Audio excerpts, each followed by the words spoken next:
Uh, a very warm welcome to all the participants joining us across India and beyond.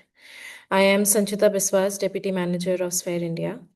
On the behalf of Sphere India Academy, it gives me an immense pleasure to welcome you all to today's consultation on cold wave in the Himalayan region and role of anticipatory action, jointly organized by Sphere India Academy and ADRA India. Cold wave in Himalayan region are becoming increasingly severe, marked by sudden temperature drops, prolonged extreme cold frost, and is- isolation of communities in remote and fragile terrains. These events disrupt daily life, harm agriculture and horticulture, and endanger livestock, and pose significant public health risk to elderly people, children, persons with disabilities, and households lacking heating and shelter. As highlighted in our previous sessions, anticipatory action offers a proactive pathway, enabling early preemptive measures based on forecast triggers, help reducing and help avoid losses and strengthen community resilience. Today's session is a part of our continued effort to advance learning on AA after earlier session on heat waves and monsoon hazards. Through this consultation, we aim to deepen understanding of cold wave risk, explore feasible early actions, and strengthen multi-stakeholder consultation and collaboration of anticipatory preparedness in the Himalayan context. We are honored to welcome our moderator, Mr. Imran Majid, Program Director at ADRA India. Sir is a dedicated humanitarian professional with over 14 years of experience across more than 20 states of India. He brings strong expertise in humanitarian response, resilience building, community based DRR, emergency capacity development, and climate action. Known for his ability to build strategic alliances with government, NGOs, and academic institutions, he has played a key role in strengthening coordination and partnerships nationwide. In 2022, he was selected as the Global Emergency Response Team of the ADRA network, reflecting his leadership and commitment to humanitarian excellence. His deep experience in multi hazard preparedness and coordination makes him an invaluable guide for today's discussion. We warmly welcome you, sir. Before handing over to Imran sir, it is my privilege to welcome our distinguished speakers. Mr. Raymond Singh, he serves as the Anticipatory Action Coordinator, Regional Anticipatory Action Coordinator at IFRC Asia Pacific Regional Office, and co-leads the Asia Pacific Technical Working Group on Anticipatory Action. With over a decade of experience in disaster risk management, community based early warning and early action, and climate change adaptation, he has been instrumental in advancing anticipatory approaches in the region. His work focuses on strengthening forecasting systems, developing activation triggers, and supporting national societies to operationalize early action protocols for climate related hazards. We welcome you, sir. Next, we have with us Dr. Sumira Nazir Zaz, Head of the Department of Environment, Sustainability and Climate Change at IUSD. Dr. Sumira brings over 15 years of teaching and research experience in climate science with a specialization in climate modeling, GIS application, and mountain ecosystem dynamics. Her work includes significant research on winter climate variability in Kashmir Himalayas and linkage with large scale atmospheric drivers such as North Atlantic oscillation. She has also led high resolution land use and land cover change, such as studies across the Himalayan region from 1981 to 2020. We welcome you, ma'am. We have with us Ms. Debatrita Sen-Gupta, National Coordinator at Reliance Foundation, who brings over 17 years of experience in DRR, humanitarian response and anticipatory action. She currently serves as the National Coordinator for Training and Capacity Building at Reliance Foundation, leading nationwide initiatives to strengthen institutional and community disaster preparedness. Previously, with Safe the Children India, she led anticipatory action, climate smart adaptation, and education in emergency programs, contributing to post disaster needs assessment across major disasters in the past decade. We also welcome you, ma'am. We have with us Mr. Abhishek Barua, Manager for Anticipatory Action at the Bangladesh Red Crescent Society. He is a humanitarian professional with strong commitment to DRR and AA, working to strengthen the resilience of vulnerable communities in Bangladesh. Contributed to multi-hazard initiative with BDRCS, UNDP and BRAC, helping to reach over 1.5 million people and early actions and preparedness support. Grounded in academic background and practical know-how in disaster management and meteorology, I he is also contributed to enhance an early warning system and passionate about community-centered solution via proactive crisis preparedness. We welcome you, sir. And lastly, we have with us Ms. Malika Sarabhai, Research Associate at Seeds India. She is a town planner with bachelor's degree in town planning from School of Planning and Architecture, Bhopal, and an urban fellowship from the Indian Institute of Human Settlements. At Seeds, her work focuses on the developing anticipatory action plans for both slow and fast onset hazards. One second. One second, please. Um, so sorry for the disruption. Her studies weather system and translates them into localized risk context, helping communities and seeds to build early preparedness and respond proactively in involving climate and disaster risk. We've all we warmly welcome each one of you and look forward to your contributions, which will help shape practical anticipatory solutions and for community facing increasingly harsh cold wave conditions. Before handing it over to the moderator, I would like to request you all to please adhere to the 10-minute time limit to ensure smooth and well-paced flow of session. With that, I am pleased to hand it over to our moderator, Imran sir, to lead the further discussion. Thank you. Thank you very much, Sanchita, for the welcome note and the introductions. This is very helpful and very great of you. So, good afternoon, everyone. A warm welcome to all the distinguished panelists, practitioners, researchers, and colleagues joining us today for this consultation on cold wave preparedness and the role of anticipatory action in Himalayan region. This is a very pertinent topic and pertinent subject that we are going to discuss here today, and the need of hour. So, across the Himalayan and sub-Himalayan belt, from Kashmir to Ladakh to Himachal Pradesh, Uttarakhand, Sikkim, Arunachal, we're witnessing more frequent, unpredictable, and prolonged cold waves. These shifts are strongly linked to climate change, warming of the Arctic, change in jet streams, and increased variability in western disturbances and are causing cold air and intrusions that intensify winter extremes in our mountains. Uh, as we all know, communities dependent on agriculture, livestock, and daily wage labor are mostly affected by this kind of climatic change and the cold, frequent cold waves. While our national and state systems respond admirably during the emergencies, cold waves are still kind of an area where we, all of us together as a community, as a society, as a community of practice, have not found very much have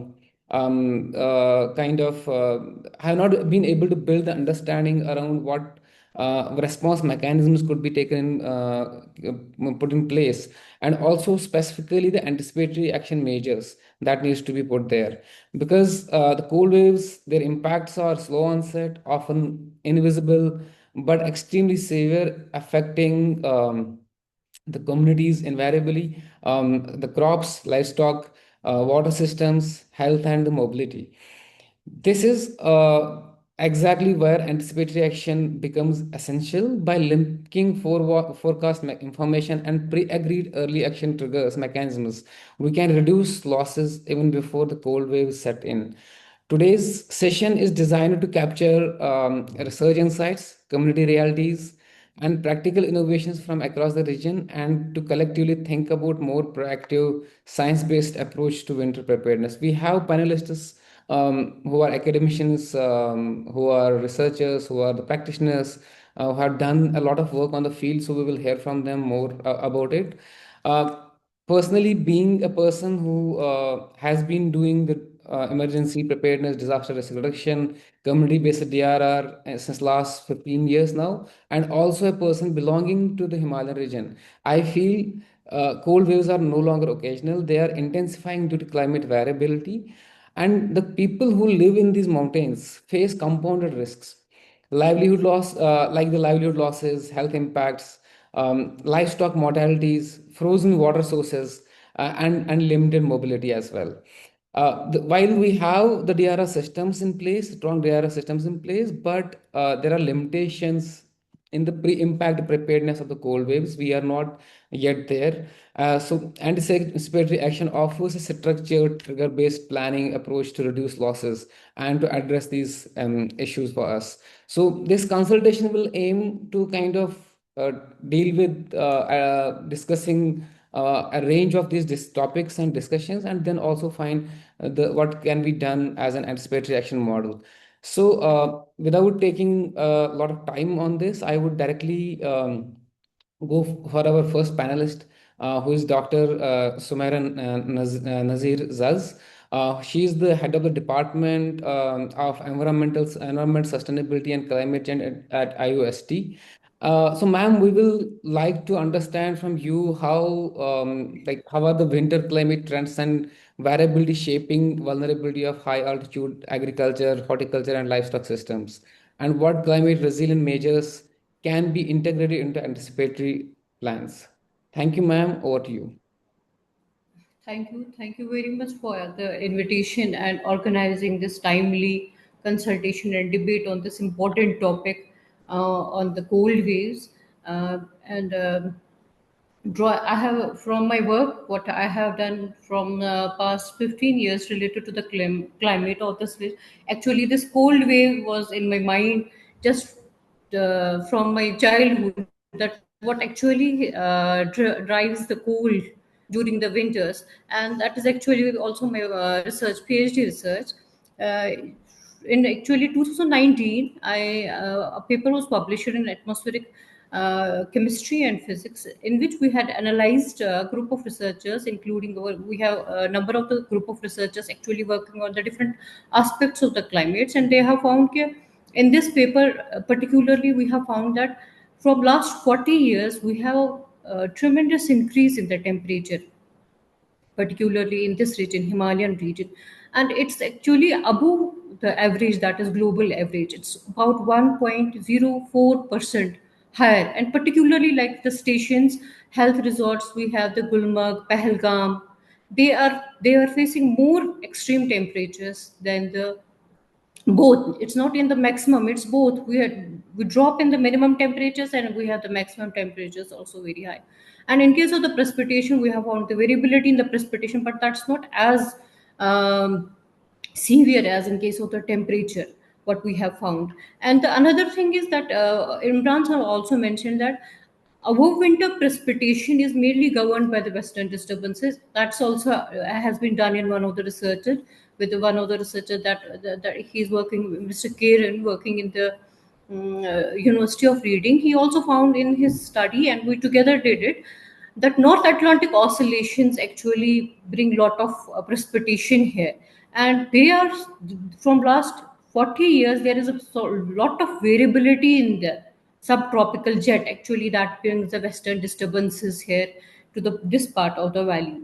And again, we just listen from our daily podcasts, that like in news also, that El Nino, La Nina, North Atlantic oscillations and other things are severely affecting this part of this world, although that's very far from the oceans and other places. But we are facing the consequences of the climate change very severely in the form of these cold temperatures. Although I will tell you that from last 3 years we had a deficit in the rainfall, and this year it is 86% deficit from last November.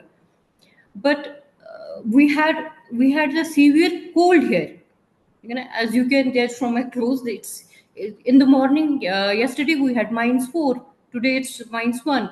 So we are facing the severe cold, but no, we don't have any sort of precipitation in the form of the snow, or not in the form of the rain, and it is happening from last few years. and it has been reported yesterday also. Okay, we will face these extreme climate conditions in the form of the severe cold, and we have to be prepared for this calamity in the form of because our agriculture, our horticulture, our livestock is totally dependent on the winter precipitation. Even our drinking water supply is also dependent upon the winter precipitation what get in the winter. Our hydropower stations provide us the electricity. All our major livelihood things are dependent upon this water availability during the winter. And what we have found from this change in the land use land cover that I have done from from 80s up to this time, what we have found that there is a tremendous change in the agricultural activity of this region. And we have found that the people are shifting from the agriculture to the horticulture. And although there are some economic issues also involved in that, the people want to earn more money, but indirectly what we have found that although money is one of the economy is one of the this causes, but another cause is also the temperature, precipitation, the deficit in the rainfall. That is also one of the reasons that people are shifting from agriculture to the horticulture. And there is a huge amount of the land, more than 40%. There is, in some report I have read that more than 100% of the land, percentage of the land in some areas have been converted into from agriculture to the horticulture areas, because that horticulture is not this water intensive crop. It grows at normal this, and again on the slopes they can be easily grown. And these areas where our university is located is all, it's an urban area and where we have a lot of agriculture, and people are slowly shifting towards the agriculture horticulture. But again, what I feel worried about, although it's providing an economy for this period of a time, but in future there can something else can happen, because frost is one thing, that cold waves are one thing, that we are bringing the hybrid varieties of apples, other plantation from other places of the world, and these are not frost resistant, although we have no precipitation, but frost is very common here. So we are afraid that this horticulture may suffer in near future because of this cold waves, and we have to be prepared for that. Our agriculturists have to be prepared for that. They have to take measures accordingly, how they could just survive under these cold conditions. This is myth, and there are certain now what we have been doing actually, I was just recalling my childhood that we used to throw, we use a hot pot known as the kangri, and at night we used to throw that ash into our gardens. And there was a scientific reason. I was asking for someone, talking to some elderly person, that it actually keeps our soil warm. Although we have an idea that we produce a lot of this ash and other things, and that's why we throw it on the ground. But actually, that keeps our ground hot. So these are the traditional ways where we used to keep our ground a bit warmer and to prevent it from the frost. That also happened during the past, these frost periods. We used to grow the garlic in the winter. In our old kitchen garden, we used to throw a lot of these and then minting that waste, organic waste into them. That is all again one thing that actually prevents that area from deep freezing. So yeah, light irrigation, what we use, that not flooding but a light irrigation will help that area, because freezing upper areas will actually prevent the lower areas, and they will get an automatic insulation.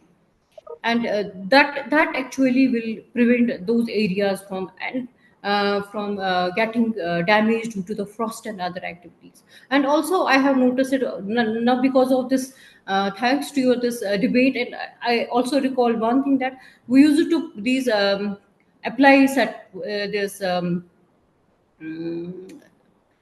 some white paint and carbon calcium carbonate paints to those trees. and in order to prevent them from the pesticides and other things. But again, this time they are doing it to prevent it from that can also act as a layer to prevent it from the frost during the deep freezing periods. So this is, I think, the traditional way of preventing ourselves, our fields from the deep freezing period. With that, this is our traditional knowledge that we use, not a research in this technical knowledge, but what actually the Himalayan people used to do to prevent such a frost period during these deep freezing periods. Over to you, Irman Sir. Thank you, ma'am, for your insights. I think you what you said is clear indication that the climatic change in the climatic patterns uh, and are kind of increase leading to the increased cold waves, and the solution to this is kind of going back to the traditional methods, traditional mechanisms of how we used to live our lives and doing our agricultural practices. So I think that is something I can relate it because we were recently in Himachal Pradesh doing some community interactions, and similar kind of observations came from the people there, that they want to now literally go back to the traditional methods of agriculture and horticulture both. Not in just one area. So thank you very much for your insights, ma'am. Thank you for joining us for this discussion. We would now go to our second panelist, who is Mr. Raymond Zing. He's the Regional Anticipatory Action Coordinator for IFRC. So, Mr. Raymond, we would love to understand from you the anticipatory action in ASA Pacific, and also how can anticipatory action approach to be strengthened for effective actions ahead of the cold waves. So, over to you, Mr. Raymond. Thank you.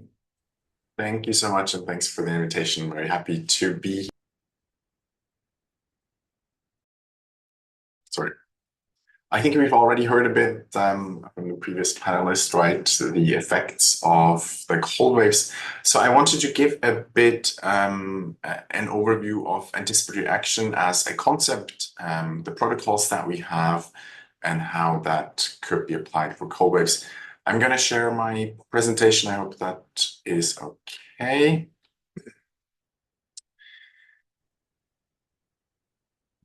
I'll be brief. So just, I'm Raymond. I represent IFRC, but also our Asia Pacific Technical Working Group on Anticipatory Action. And I also represent the Anticipation Hub, which is the global platform on AA.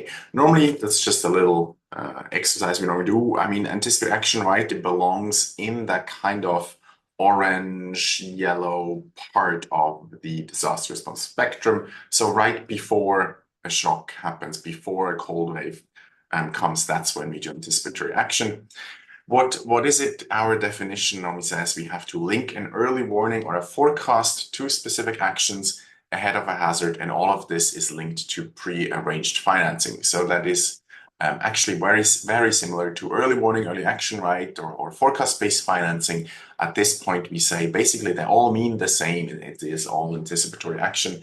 I guess with anticipatory action, we do make sure that the financing is attached to it. So we have the financing in place ahead of time. So once we have a trigger, we can implement action. So this is just a visual representation of it. We have a forecast of when and where something is happening. That's now for a flood peak, right?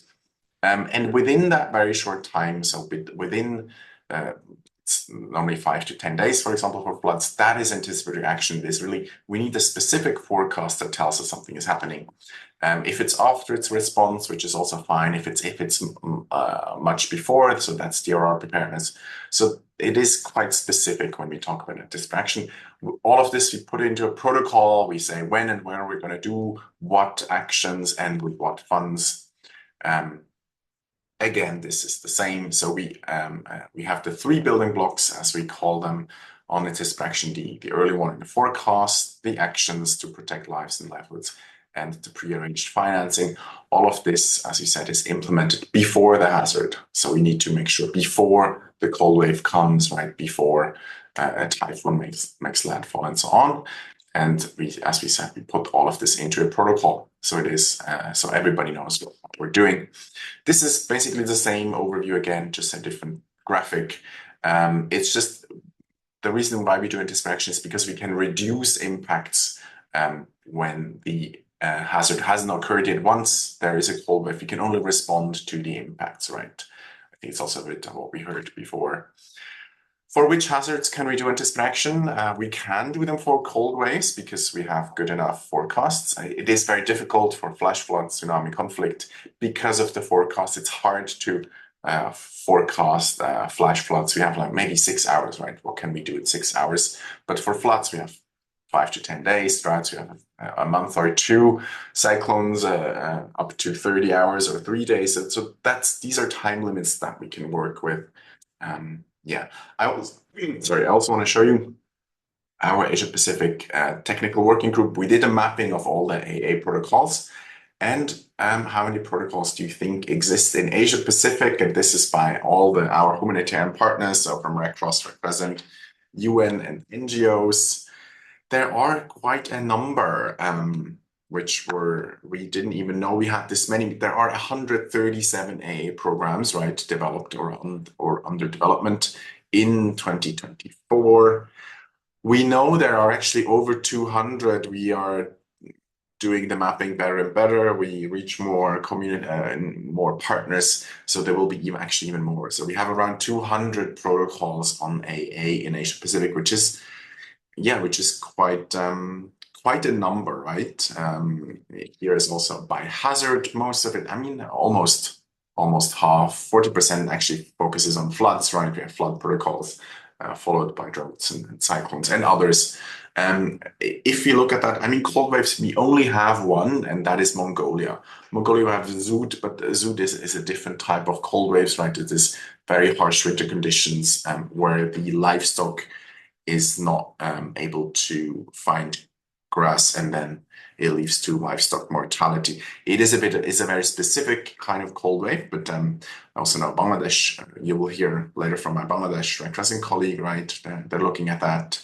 It's definitely also of interest in Pakistan, Afghanistan, Nepal, and then also in India, right? But we haven't had much progress there yet from our partners. Why are we doing anticipatory action? And is always the question, right? Does it make a difference? Yes, it does make a difference, right? It is more effective when it comes to reducing the impact of a hazard. It's cheaper. It reduces the cost of our humanitarian interventions. We can do more with the amount that we're allocated. So if there are these famous studies, right? Every dollar invested is a $7 return, for example. So you get a 1 in 7 return out of AA. But also it's a more dignified way, right, of providing humanitarian assistance. If we know something is coming, we should help communities to take action. If we know, oh, there's a cold wave coming or there's a flood coming and we don't help that's a bit strange, right? It is our mandate to help. And then just the last point, the pre-agreed financing.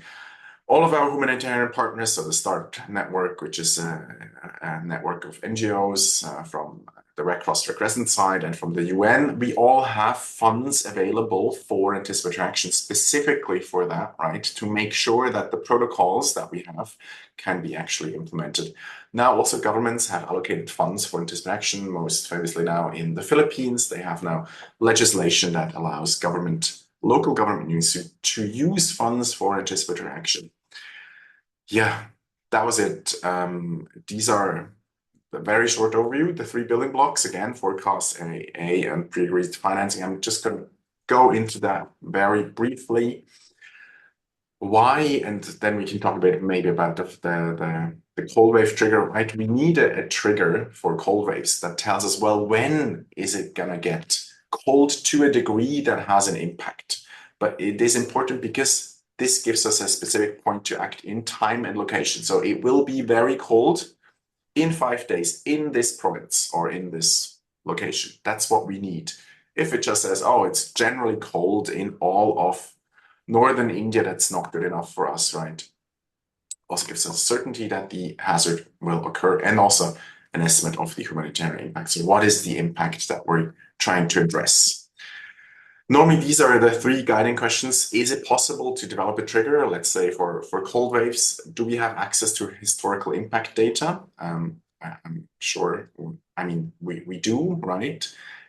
Do we have access to timely forecasts? So we need like a daily forecast that tells us, okay, something is coming. And do we have updated risk information that we can use? So this impact data, it is other vulnerability and exposure data that we would use for that. Just very briefly about the actions that we can take, right? I always think evacuations, I know it's not very relevant, I guess, for cold waves, but that is a good example because it is really specific. This is an action that makes sense for anticipatory action. We evacuate people right before a flood, right before a typhoon, because if you evacuate them after it's too late, they say, well, why didn't you come earlier? If you evacuate them a month before, they say, well, now why are you doing that? So we really need to find an action that makes sense for cold waves as well, right? I think you'll hear later a bit what the actions are that make most sense. Depends on the impact. Is it agriculture impact? Is it impact on livelihoods? The action could be cash, could be blankets, could be different seeds, right? It really depends what you want to do. But I just wanted to again mention the lead time. The lead time is so important for us, right? Because once we know a trigger level, so it's going to be very cold in 5 days. That means we have 5 days. What can we actually do in 5 days? It is very hard, but it is possible. We need to make sure we mobilize volunteers, get cash, do this and that. So it is just to mention that it's difficult. I know this is an example from the Philippines, but it also makes sense for cold waves, right? For example, we have a typhoon coming to Samar Island. Our action is to strengthen houses to address the destruction of wind. The same typhoon goes to a different island and we do something completely different because the context is different. It's the same hazard, but we do something so different. We do pre-harvesting to address the farm's loss of income. So the same, you could think for cold waves. In one maybe district or city, the impact of cold waves might be on agriculture. In a different city, a bit further away, it might be on livelihoods, right? So it really depends. You need to understand what is the impact of a cold wave in a specific area. And then just my few last slides. So just to say, we have 137 protocols, well, over 200 now. We need to coordinate, of course, right, at the regional level.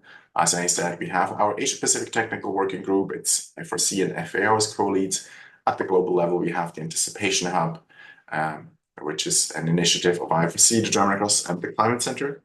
But most importantly, though, we have national technical working groups on anticipatory action in most countries, right? In Bangladesh, you'll hear about that. Nepal, we have one as well. Pakistan, and so on. That is where this is being discussed. And I think also now in India now there are efforts on the way to look at a coordination mechanism at the national. Good. That was it. I hope that made sense, and I hope I was more or less on time. Yeah, Mr. Raymond, thank you very much for giving us the broader understanding of anticipatory action in the SF Pacific region and a clear understanding of how early action protocols are important for translating anticipatory action into action actually, because we have to have early action protocols that will define the trigger mechanisms as and when and how the actions need to be defined. So thank you very much for joining us and giving us this broader understanding of the Asia Pacific region. We will still continue to be in touch with you to learn more from different regions where anticipatory action measures are being taken up. Thank you again. So we will now go to our third panelist, Ms. Debadita Sen Gupta, who is National Coordinator at Reliance Foundation. So we understood changing the climatic patterns, how they impact and lead to the cold waves. Then we understood the anticipatory action in the SF Pacific region. Now I think it is time for us to understand the community realities and local DRR mechanisms for cold wave preparedness. So I think Devadita is very well placed to take us through these insights. Over to you, Devadita, for that. Thank you for joining us. Thank you, Imran. And hello, everyone. It's wonderful to be here. And thank you, ADRA and Sphere India, for organizing yet another very timely, very relevant discussion. Today, as we dive into the realities that communities face during severe cold waves and the role of local level, or I should mention locally led disaster risk reduction mechanisms, how do we look at improving preparedness? How do we look at facing the crisis head on, and maybe a little bit of recovery as well? And in this entire cycle, anticipatory action plays a very proactive role. What we are looking at is a kind of a paradigm shift, I would say, in terms of not being reactive to the crisis year after year after year, time after time, but being proactive, understanding what is causing it, what are the trends and trajectories, and acting according to it in terms of placing certain resources in place so that if there is a possibility of a cold wave, we have the potential response mechanism in place, we have the potential preparedness actions in place. So looking at that, Sanjita, maybe we can go to the next slide. Looking at that, I'm sure we are all pretty well aware of the kind of challenges that we face in the communities. Severe cold waves can cause a lot of disruptions in essential services, especially and an increasing demand for resources which might not be accessible at that point of time, especially in regions which are prone to cold waves, which are at times, even at the best of times, can be less accessible, can have less access to resources and essential services. Think about the increased demand for services. Think about the stress on essential services, the stress on infrastructure. For example, the increased demand for heating, which means increased demand for fuel resources. The need for adequate clothing, winter gear, the need for adequate shelter. This can be some very harsh realities that many people face during extended cold spells, depending on where they are located, what kind of resource they have access to, what kind of services they can avail, and so on. And I would say it is not something very uniform. It's not something very homogeneous a reality. I would say it is a heterogeneous reality depending on where those people are, what kind of resources they can access, and what kind of services they can avail. Repeating myself once again to kind of emphasize and underline that it's not one thing fits everyone. It's not one solution fits everyone. It has to be contextualized to the local contexts, to the local. It should be a local solution for a local problem. Now, this is where I think the community-based approaches come in. Sanchita, next slide, please. So when we are talking about making a difference, I think this is where the locally led DRR mechanisms play a significant role.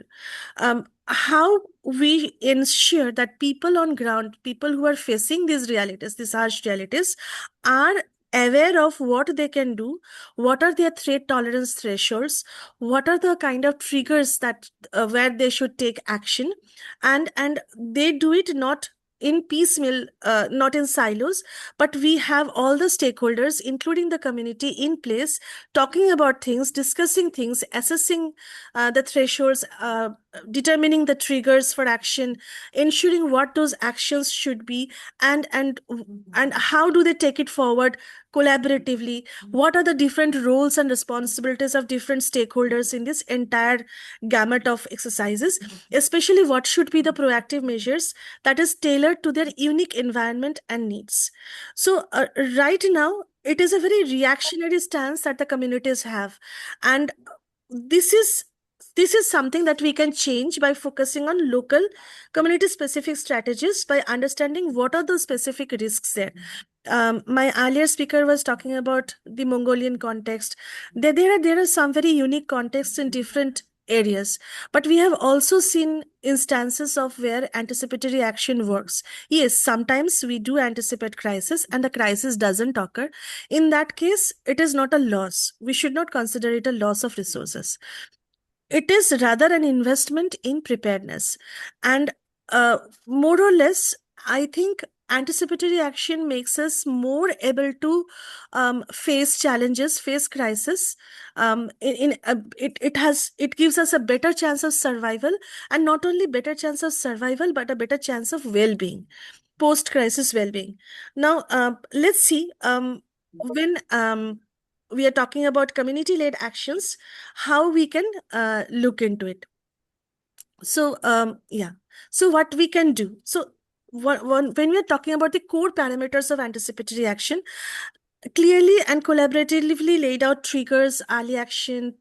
My earlier speaker also was talking about financing, pre-agreed financing, role clarity of each stakeholders has to be very well defined to ensure a trigger level coordination, to ensure effective preparedness and effective response as well. Additionally, we need to understand that it is not only one aspect of life that is affected by a cold wave. It challenges lives, different aspects of life. It challenges livelihoods, and in that case, it also looks at disruption of essential services, disruption of supply chains. So it also, looks at disruption of accessibility to resources at a very critical time when those resources are very, very important.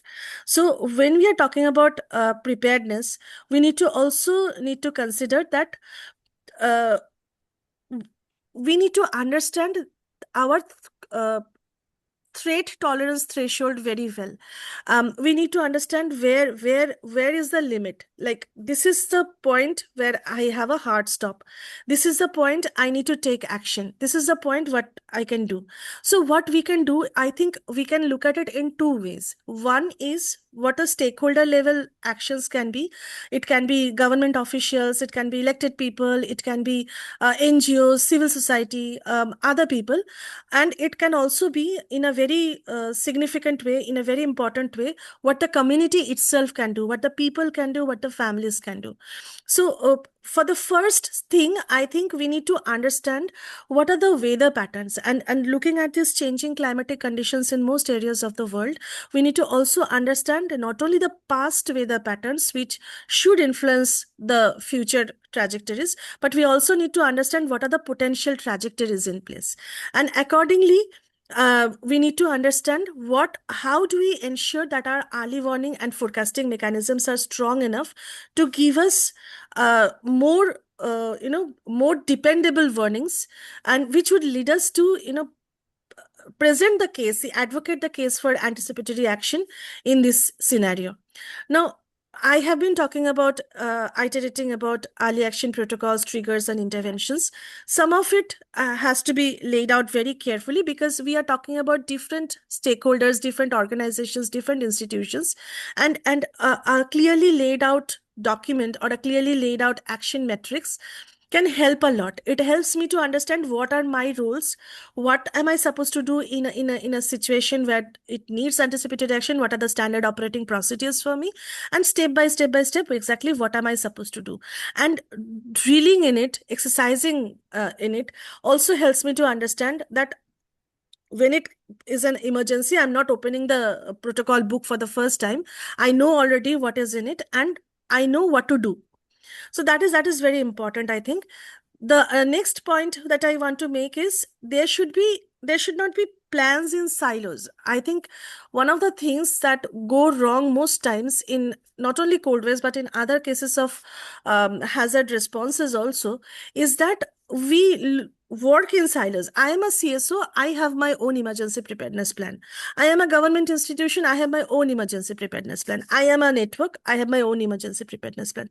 I think people have differing strengths, and the complementarity of those strengths is what helps us to reach the ultimate goal when it comes to preparedness, response, and recovery. So it is not enough to work in silos. It is very important that we come together, bring the complementarity of our strengths in one platform. And definitely we need to understand what are the local winter hazards, what are the local contexts. Like, it's not same for everyone. If I go to Himachal Pradesh, it might be a different context. Somewhat will be similar, but some will be different. If I go to Kashmir, there may be a somewhat different context. If I go to, say, Sikkim, it might be a slightly more different context. So contexts might be more local than we imagine, and we need to take into account those contextualizations when we are developing the protocols and the and defining the triggers and thresholds. This is what stakeholders can do. For me, it is even more important to see what the community can do. And some of the things that I have seen or I have been thinking about are, number one is, we are very much dependent on technology, and that is not wrong. But it is not a question of either or when it comes to indigenous knowledge and technology. We actually can blend the two together and have the best of both worlds. So when I'm talking about last mile connectivity for stronger early warning, especially during cold waves, hard frosts, especially in situations where communicating to each other becomes very, very difficult, maybe strengthening local communication channels, indigenous knowledge-based early warning could be a way out, could be a solution, combined with technology advances. Secondly, when we are talking about the protocols, laying out the protocols, it is very important to understand what is the threshold for threat tolerance for this particular community and act accordingly. Then I think it is very important to set up resource banks prior to the incident, especially when we're talking about, say, lives and livelihoods. We are very much well aware. It is very visible when it comes to health risks, when it comes to school closure, when it comes to crop yield losses and all those kinds of things. But it's also important to keep in mind about the livestock. Like, where do we I mean, we are talking about shelters for human beings, we also need to think about the shelter for livestock, fodder for livestock, all those kind of things, because ultimately once the cold wave goes away, this is the livelihood that they will need to depend on. This will determine their economic well-being, their socioeconomic well-being, and in turn will prevent negative coping mechanisms from happening if we can protect lives as well as livelihoods. We also need to think about winterization plans for schools, Anganwadi centers, health centers, the community-based institutions, which are specifically, who are supposed to be the centers of access for essential services. We also need to think about how do we mobilize community networks for on-time resource distribution. We can develop a lot of number of storage banks for different resources. But how do we ensure those resources reach the right people at the right time? And that is where the community networks and community search capacity comes into place. And I think while we are doing all this, while we are discussing all this, it is also very important to think about adaptation strategies. Like, this is something that is going to happen year after year. Is it only enough to just respond to it or just develop some preparedness actions and stop there? I don't think so. I think it is also very important that we think about adaptation strategies, not only risk mitigation, but adaptation strategies. And here is where I think community-led early action protocols is a very key mechanism that can help us not only at the local level, but it can create models and pilots that we can take to national and global level platforms and, have ready frameworks and resilience strategies. So what I believe is engaging with communities and engaging with community level stakeholders as well as stakeholders at the meso and the macro level are very necessary when it comes to community-led anticipatory action, and it should be the cornerstone of our work in building resilience against this kind of hazards. I firmly believe it's not just enough to survive. It is also very important to thrive, because without your thriving, resilience is not really there. So it's not enough to survive, it's also important to thrive. So I'll pause here, and I'm happy to have any questions or comments that you might want to have to. Thank you very much, Devadatta. I think we have some questions in the chat group and also some hands were raised, but we will take them later on towards the end, not right now.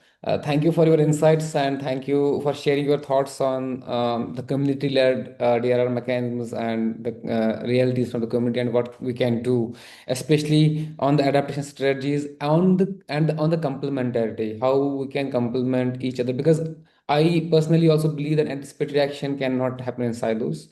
All of us, the communities, the government, the CSOs have to come together to complement each other to make this happen.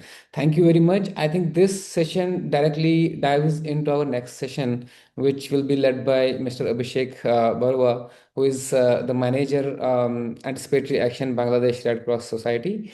He will be talking on the humanitarian action forecast-based financing for the cold wave preparedness.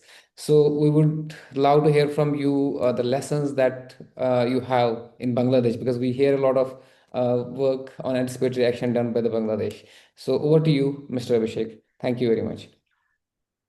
Thank you, and thanks to Sphere India and ADRA for convening this important discussion. In Bangladesh, Bangladesh Red Crescent Society has its own alienation protocol, and we are actually helping the government of Bangladesh to develop the national alienation protocol so that, as my earlier speaker has mentioned, this anticipatory action can be implemented in silo, and we have to engage everyone, the UNs, the local partners, and access movement. So for the cold wave in Himalayas are not actually a meteorological event. They are actually cascading in the health, livestock, and food also, and creating the risks for the at-risk communities. So anticipatory action in this case can give us the tool to act before even the cold wave even actually come or become severe. For the anticipatory action or early actions, pre-agreed triggers and impact-based forecast are the main foundation, because anticipatory action effectively works when it links the forecast and the early actions together. For cold waves, trigger needs to be combined with meteorological threshold like the sharp drop in the minimum temperature, with contextualized impact indicators like the percentage of households without the adequate shelter or warm clothes, and also might be the households which actually fully rely on the daily income and will be facing a severe income loss during the cold wave. So what actually it takes to develop this early action protocol? So while designing the cold wave early action protocol or the early actions to the Himalayan reality, we have to consider high altitude and obviously the fragmented marketplaces and remote accessibility. And we need to prioritize a small, fast, and obviously locally appropriate actions like the cash grant support, distribution of blankets or warm clothes to the needed people, sector-specific actions for the livestock, agriculture, and fisheries. And also we can also establish the mobile health campaigns. And obviously there have to be sector-specific cold wave early warning messages, and which can be delivered to advisories for sector-specific early actions. And these early warning messages are important because these early warning messages can help people to get prepared in advance of the cold wave, even if they don't receive any other support. And if I come to the Bangladesh perspective, in Bangladesh, Bangladesh Red Crescent Society has been implementing the anticipatory action for the last 10 years. And for the cold waves, for the recent years, we have been distributing the blankets or warm clothes. And recently, we have got approval of the cold wave evaluation protocol. Obviously, we have to build this protocol based on the years of evidences that has been generated throughout the years and the past half of a decade. And in this evaluation protocol, there are some specific activities that were actually designed based on the needs of the community. Like my earlier speaker she was saying that the actions should be integrated as per the localization thought. Like in Pakistan, the actions might be different than what are the actions in India. To reflect the community needs, local communities must be brought forward to co-design the triggers, the early actions, because it's the community who holds the indigenous knowledge of microclimates and their impact, their needs, and what are the trusted delivery channels of the early action release. And obviously, there have to be arrangement for both bill finance and fuel finance, because bill finance will help to implement the cold wave preparedness level activities, which will actually later contribute to timely implementation of the early actions that has to be designed in the cold wave early action protocol or the SOP or the guidelines. And the pre-arranged fuel finance will actually help to immediately or timely actions of the early actions. So if I want to share some key lessons from what we have done, my lessons to others who are going to work and working in this cold wave anticipatory action arena, please keep the trigger or the threshold and as well as the SOPs, short and operational, because complex trigger always slow down the decision-making process, because people won't be waiting for your relief, and you have to disburse your anticipatory action relief before even the extreme cold wave starts. And we also need to strengthen coordination with national meteorological agencies. I'd suggest more to invest in translating the forecast to early actions or the early warning advisories, because people won't understand the scientific know-hows of the forecast.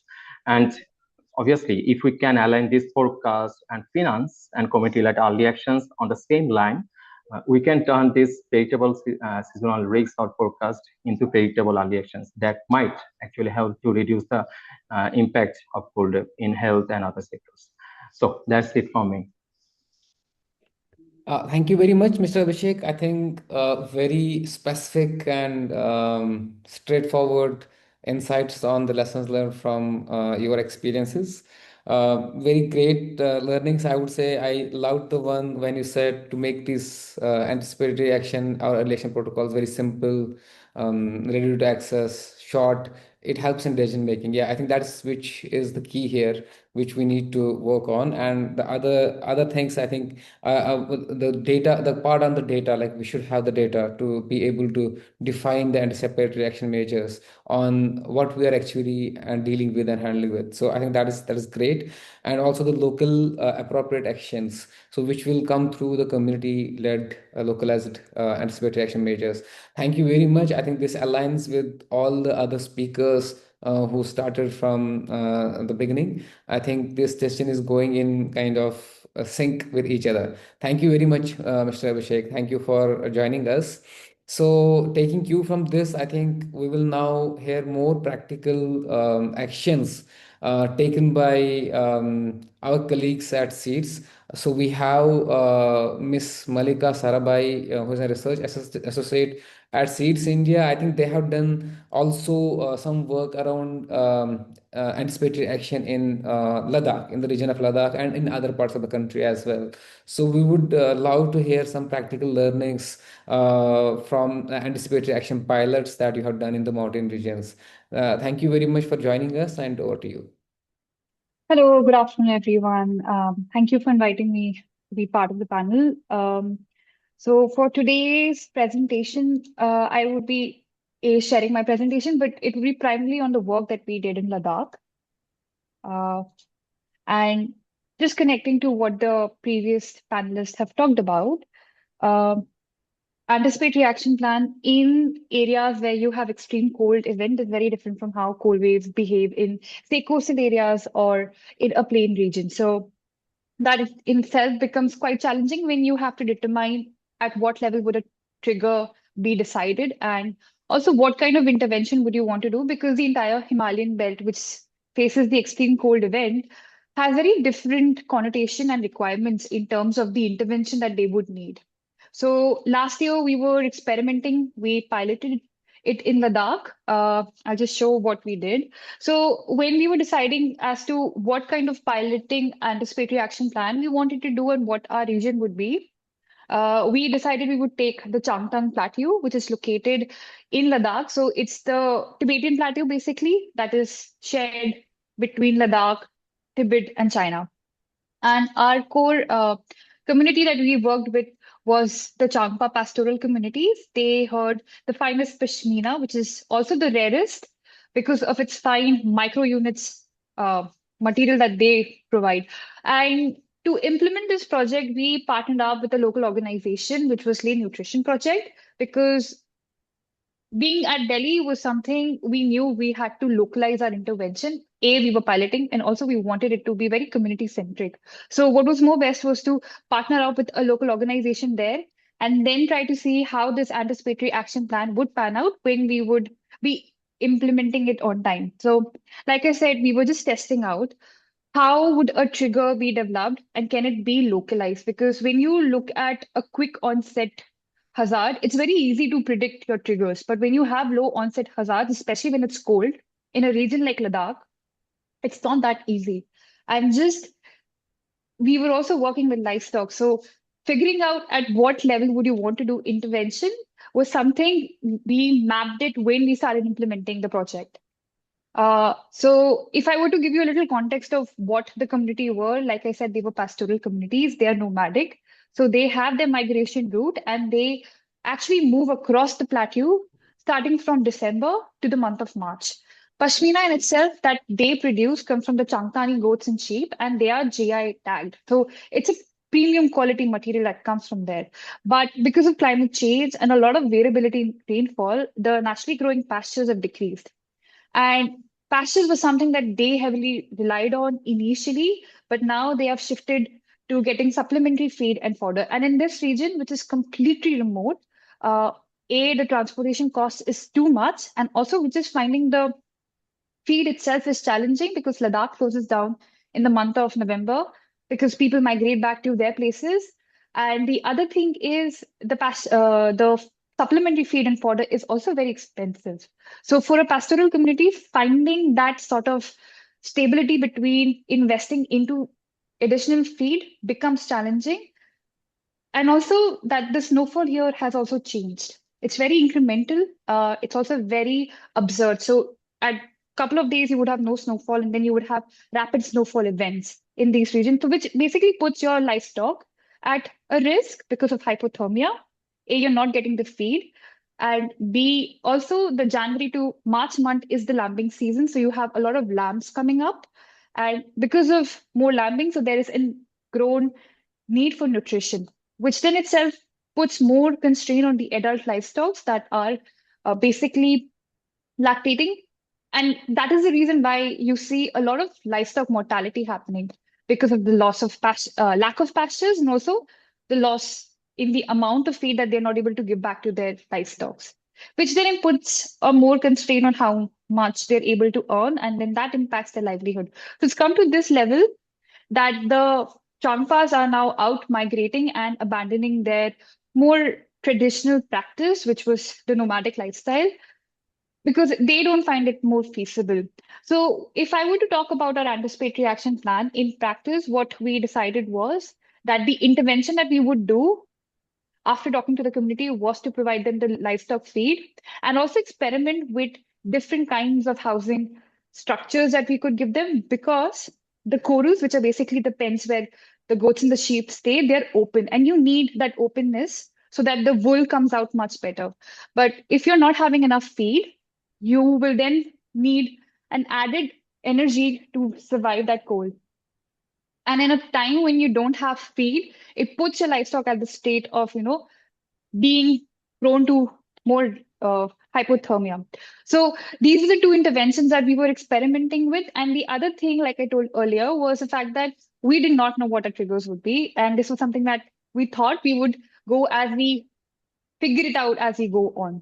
So the other thing that we started experimenting was we were collecting weekly stress data, as in what kind of stress the Changpas were facing and how we could then connect it with what the IMD was predicting. Now, the most interesting thing in this region is the IMD's nearest weather station is in Numa, which is about 150 kilometers away from the area where we're experimenting. So you would not get a localized weather information. So we were heavily dependent on what the IMD and the satellite imageries were giving us, and also what was coming from the community in itself.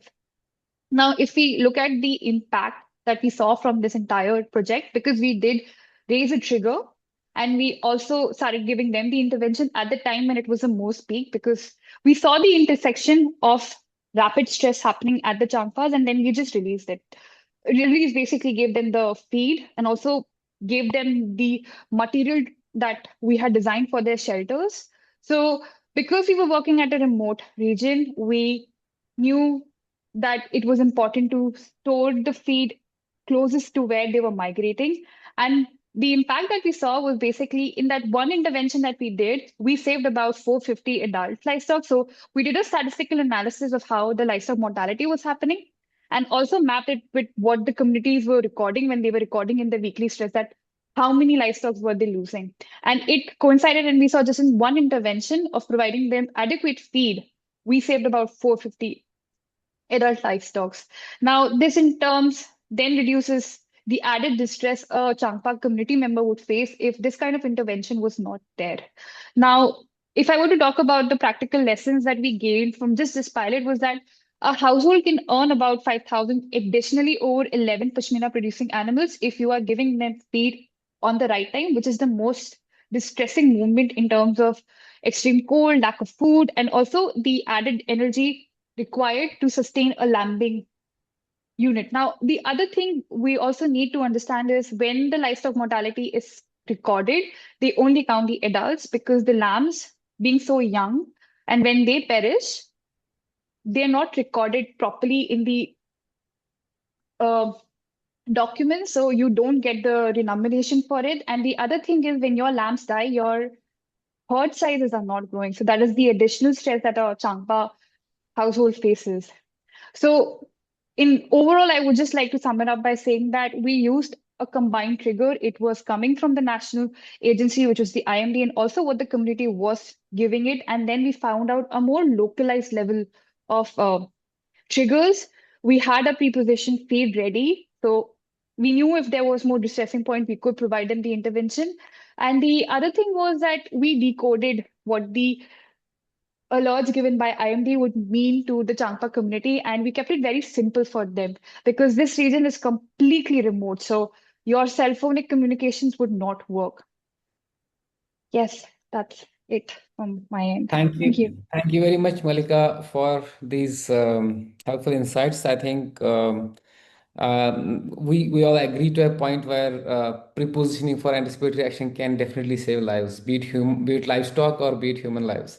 So it's key and it's important. And while you were saying this, I remember like because I also belong to the hills.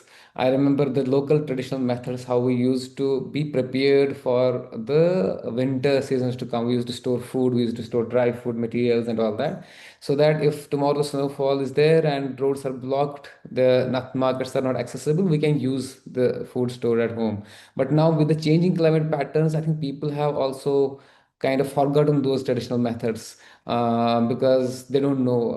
Now sometimes the winter starts late and then it abruptly comes into picture, and then people are caught unaware of what to do, how to deal with it. And also how the changing climatic patterns and intensifies the rain, like no snowfall, no rain, and then abruptly it all happens. How this triggers more landslides and blocks the roads also, wherein it delays the whole process of response, or maybe access to markets for people to be able to access a lot of resources. So thank you very much. Thank you for bringing in some practical lessons and practical work that you have done in the region. Thank you very much. So with this, I think I would like to thank all the speakers and participants for these insights today. We have a lot of, I think, some questions in chat box, and also some hands were raised. So I think before we formally go into the other part of the session, we can open this discussion for questions and answers. We have all the panelists here, and we can maybe go directly into question and answer session. Sanchita, how do you want to Yes, take? You want to take? I guess we can take up the questions which are in the chat box first, Yeah, I and think. I can read out to them, read out to you if you want, sir. So, Dr. Reena Mukherjee, she has a question directed to Dr. Sumira.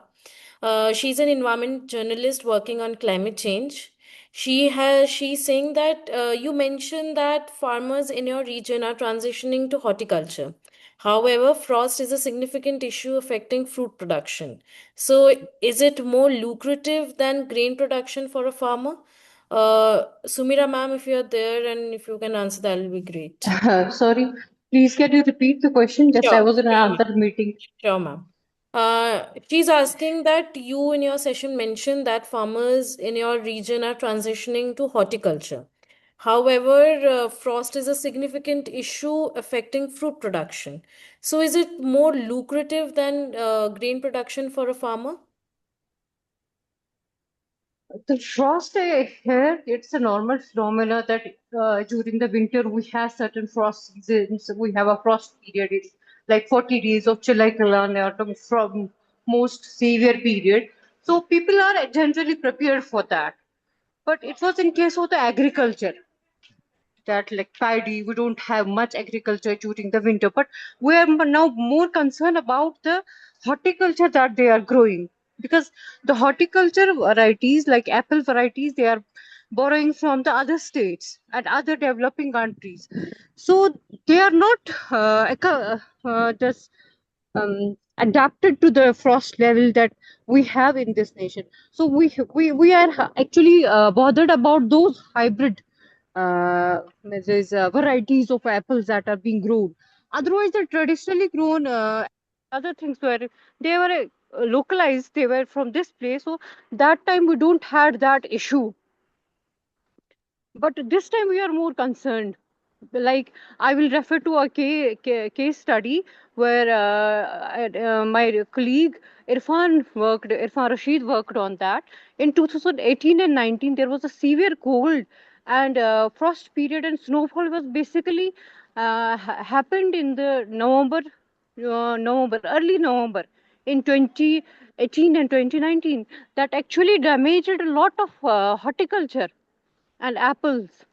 So instead of getting income, they lost about more than 40% of their these varieties were lost.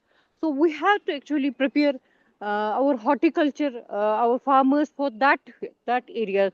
So that is the cause I am worried about, and I discussed that time. Thank you so I much. hope I have answered the Yes, question. definitely, ma'am. Thank you so much, ma'am. Moving forward, Mr. Amit Kumar Giri, I guess, has asked, I guess, to all the panelists. Hello. Hello. Hello. Who's okay? Okay. So yeah, moving forward, Mr. Amit Kumar Giri has asked, I guess, to all the panelists that uh, there is no standardized cold wave related deaths and illnesses surveillance from the health department, despite of sufficient evidences of higher mortality compared to heat waves in shorter period of time, which is creating a huge gap in the estimation of disease burden, especially in the Himalayan states.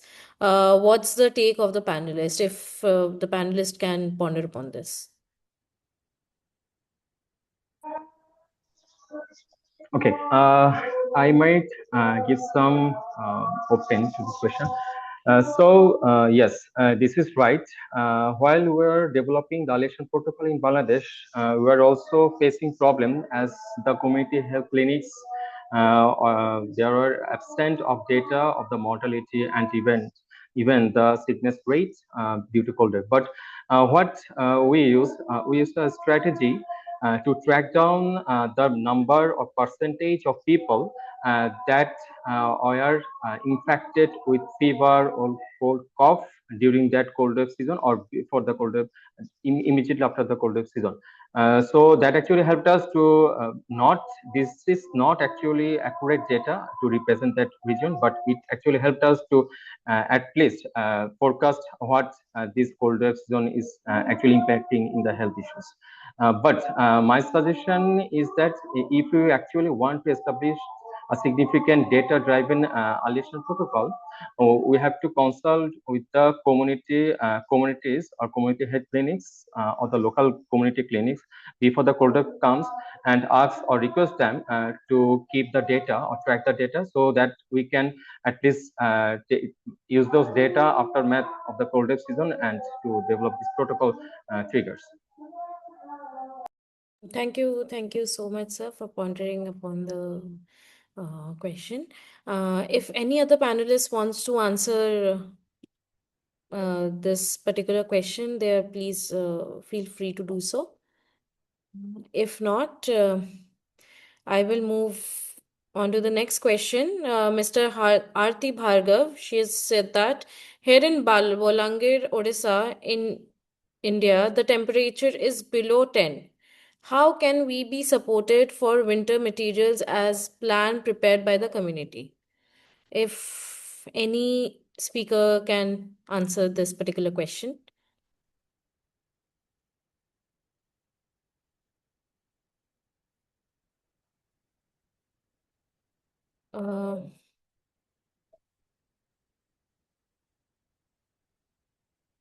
Yes, Abhishek sir, please, if you have something to say. Okay. same goes for this also. There should have been a contingency plan that what are the needs of those communities. Like I was saying, that you have to bring some evidences that has been introduced or practiced in those communities earlier in at least half of the decade. So based on those perspective or based on those needs, you can you can build a community contingency plan that can actually support that specific community with the needs they want. Okay, thank you so much, sir. Moving onwards, Miss Reena Mukherjee has a question for Miss Malika. She's saying that you talked of extending feed to livestock in Ladakh. Can you elaborate on the type of feed you distributed? Was it different from what the Changpa community was using? Over to you. So traditionally, the Jampa communities prefer using the barley because of the composition that barley has. It helps them manage and maintain the nutritional demand of the livestock. So we used the barley because from the community conversations, we understood that the material that was coming from the veterinary department was a mix of animal feed, which had the required nutritional composition, but the community in itself was not very content with it. So we went with what the community was requiring, which is why I said the feed in itself was very costly. Barley in itself in that region is expensive. Okay. Thank you so much. I guess we don't have any more questions on the chat box. So if any participant wants to add something or ask any question or have an intervention to make, please raise your hand. I guess a lot of participants also raised their hands in between, so they can feel free to open their mic and say it accordingly.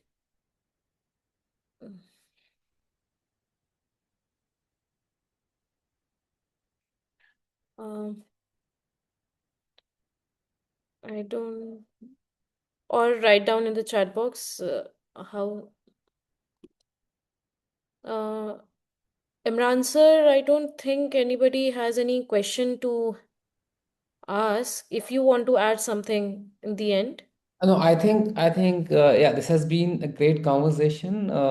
We have discussed very clearly the kind of heightened need of the cold waves in Himalayan region and how are they becoming more intense and unpredictable, driven by shifting winter patterns.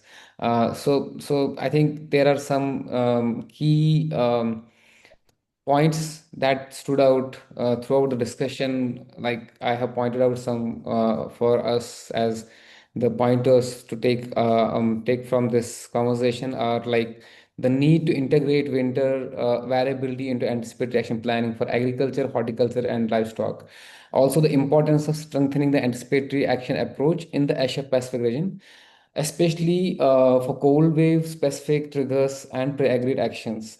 The community realities remind us that local led DRR systems must be central to preparedness and to anticipatory action, of course, there. Lessons from humanitarian anticipatory action and forecast based financing show us that early investments are far more effective than late response. I think this stood out from all the panelists that shared their experiences. And finally, the evidence from cold regions like Ladakh demonstrates the small, timely, location specific early actions, whether for livestock production, water security, community shelters, it can simply reduce the impacts. So, I think as we conclude, I hope this consultation becomes the starting point for a stronger collaborative agenda across the humanitarian actors, the institutions, academic institutions, the communities, to integrate cold wave anticipatory action into the existing preparedness frameworks. I think I will stop here and thank you very much, Super India, for supporting ADRA India to organize this vital discussion. Looking forward to collaborate on this with all the organizations participated here, academic institutions, and the other participants. Over to you, Sanchita, for the closing remark, and thank you again. Can we take one more question? I guess there is one more question by Hazrat Aman. Yeah, please. Yes. So Mr. Hasrat Rahman has a question to Ms. Malika. He's asking that could you please clarify the thresholds used for activation? Are they based solely on temperature decline, or do they also consider the parameters such as precipitation or other indicators? So, like I said, we were testing out this experiment. What we noticed was you do not have localized temperatures. Like there are no weather stations in the Changtang Plateau. So we were heavily dependent on what the IMD was forecasting for the Nyuma weather station, and then simultaneously looking at the temperature that was being documented through different satellite imageries. Yes, we did take in account different forms of temperature aspects, meteorological aspects. There was snowfall, there was precipitation, there was relative humidity as well. And from that, we have sort of determined the localized triggers that we would be using for the next cycle. That's a little more technical, so I'll have to show you the entire calculation as how we did it.